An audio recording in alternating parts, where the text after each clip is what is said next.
संत सेना महाराज म्हणतात, रामकृष्ण नामे ऐसे उच्चारावी प्रेमे, तेने काळ दुरी पळे, जाती दोष ते सकळे.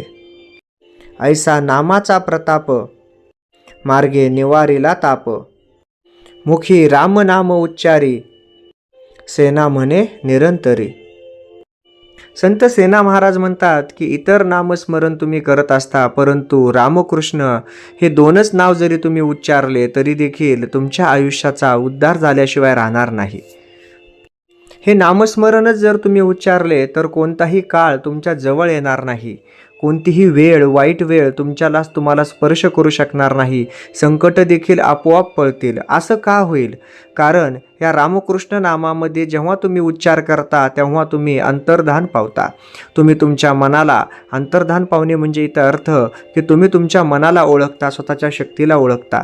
आणि ज्या ज्या वेळेस माणूस स्वतःला ओळखतो, स्वतःच्या सामर्थ्याला, शक्तीला ओळखतो, त्या वेळेस त्याला समाजामधल्या वाईट गोष्टींपासून कसं दूर राहावं, चांगल्या गोष्टी कशा जवळ कराव्यात याचं ज्ञान आपसुकच येतं.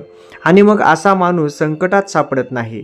जरी संकटात सापडला, त्याच्यावर संकट आली तरी देखील तो आपलं मन स्थिर ठेवून त्याच्यावर मार्ग काढण्याचा निश्चितपणे प्रयत्न करतो.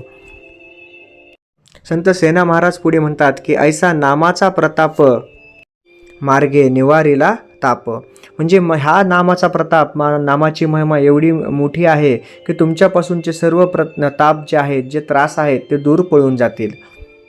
शेवटी अभंगाच्या संत सेना महाराज म्हणतात की मुखी रामनाम उच्चारी, सेना म्हणे निरंतरी.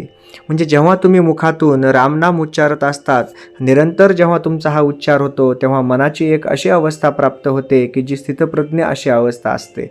सर्व गोष्टीची जाणीव या अवस्थेमधून तुम्हाला प्राप्त होते आणि खरं मानव म्हणून जगण्याचा काय तुमचा अधिकार आहे हे तुम्हाला जाणवतं.